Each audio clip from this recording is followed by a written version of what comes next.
This is a smart podium, and I'm going to show you some of the basic things that it can do. First, you need to know how to turn it on, so just press the button in the lower left corner. Next, find the stylus. On most of them, there's a magnetized one in front. There's a few where it might be on the back. You can access a lot of the tools from the little triangle right here. Find the icon that is for the smart board right there, and there's a lot of different things you want to do. One of the things you want to make sure you do early is orient, and I'll show you how to do that next.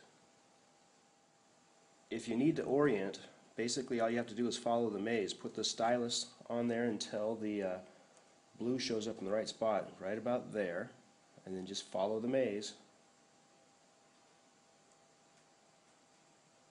This basically is making the screen so that it understands that when you point to a certain spot, what it corresponds to.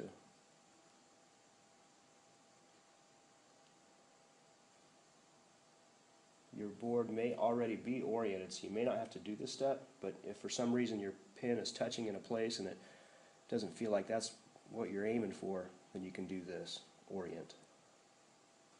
And then you just follow it up with hitting the bullseyes here 4 times. And you're done. You can open up the notebook software in that same place. Look for the smart icon. And then up at the top, there's a lot of choices, but the notebook is how you open up a new, fresh one. Up across the top here is how you decide what your stylus is going to do. If you'd like it to just write, press a button that corresponds to one of the colors, and it will write.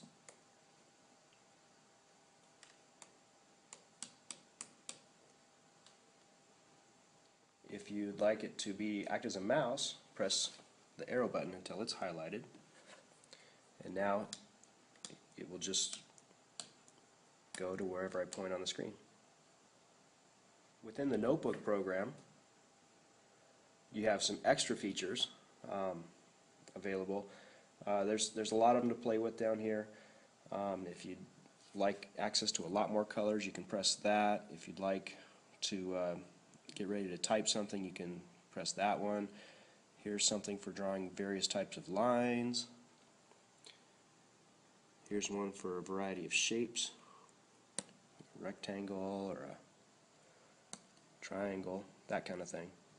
You can change colors here if you'd like. You can change the style of lines right there. If you want to create new pages, you can click this icon here with the little green plus sign, and it creates a second thing, and now you have an easy way to navigate back and forth between the pages. So if this is my page 2 here, let me select a pen. If this is page 2, but I want to refer back to something on that earlier page, I can just navigate like that, and I'm back to those shapes that I drew earlier. And there's my page 2. And if I want to add another one, I can press that button again. Now I have a third. Another thing I can do with this, let's say I had a picture here, little smiley face, and I liked it so much that I wanted to be able to take a picture of it and reuse it. A nice tool for that, I'm back as a mouse again. A nice tool for this is this little camera. If you click the camera, it gives you some capture options. So one of them, maybe this rectangle one here in the corner, I can go drag over whatever it is that I want to take a picture of, let go, it takes a snapshot, you probably heard it, and now I've got a duplicate of that thing that I can do whatever I need with, like spin or flip or all kinds of goodies.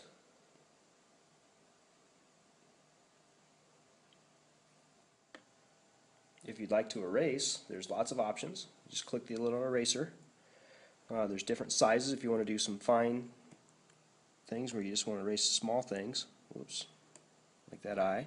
You can do that, or maybe part of that. If you need something bigger erased, you can choose a larger eraser and erase something a little bit bigger. You might wonder why that other thing didn't erase. That's because it was an object that we took a picture of. The eraser just erases ink line. It doesn't erase objects or typing, that kind of thing. If you do want to erase an object like this, I usually highlight it so that I see what the object is, and then I just put the little red X over it, and it makes it go away. And then a third option for erasing something is, say that I have a lot of writing all over the screen, and I want to get rid of a lot of it at once. I can select whichever size eraser you want, it doesn't really matter. Draw a quick circle around what it is that you want erased, tap the middle, and what I took care of went away. Left a little red dot there. It's gone now too. In the upper left corner there's some tabs up there that show you some things to work with. This one that looks like a portrait is it's a gallery, and if you look down here near the bottom where it says type search terms there, if you type in a search term there like a car or something like that, it'll give you a lot of different options for pictures of cars or maybe interactive or multimedia things that have to do with cars, a background or a theme that has something to do with cars, those kinds of things. Another tab that's important is this one that has an A on it.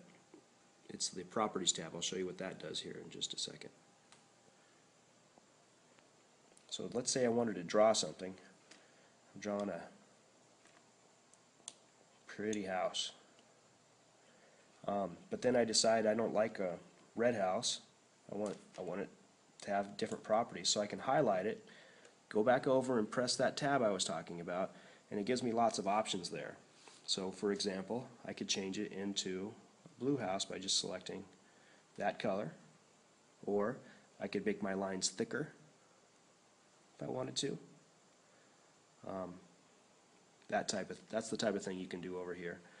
There's also some fill effects if you wanted to that might change the transparency level, or if it's a predetermined shape, you might be able to fill the entire inside with a color. Or if you ever make a mistake, down here on the bottom is the go back a step button. Just click that and it'll undo whatever you've been doing. You can repeat it. So there, my house is skinny again. If I go back again, it's back to red again. You decide, oh wait, I like the skinny lines, but back to the blue again. It just is a quick way to go back and forth between the different iterations that you did. So if you're using it in Excel, the Smart Podium, you can still write in the cells and things like that. Kind of handy if you have the mouse selected or the arrow selected. If you reach off to the side, you see a little tab that just popped up there. You can pull out a couple of different things here. Either a keyboard, if I click that, or back to that writing thing right there. So let's say, for example, I wanted to write something in that cell up there. That cell right there. I needed the number 12 to go in there. If I write 12 and then click the insert button, it pops a 12 into that cell. And you can experiment with some of the different things that you can do. If you needed to delete something, there's a motion you can use going back there, and you'll see the 2 just went away. But they also have these buttons off to the side, or if you're more comfortable, or if the Smart Podium can't read your writing, then you can use the keyboard instead. Another functionality when you're in a program like Excel or Word is up here in the Smart Ink area. If you click on that thing, it turns on the Smart Ink, and so you can do things like highlight if you wanted to. So if that's an important cell, you can highlight that. If you want to talk about this column over here, you can highlight that column. And if you need to erase, go back over there, and it has those same eraser choices I showed you within the notebook program. So if I want a medium-sized eraser, I can erase all those overlays that I just made. Hopefully that gave you a nice overview of the Smart Podium. They're a lot of fun and they're pretty functional. You just need to get comfortable with them and experiment with them a little bit. Thank you.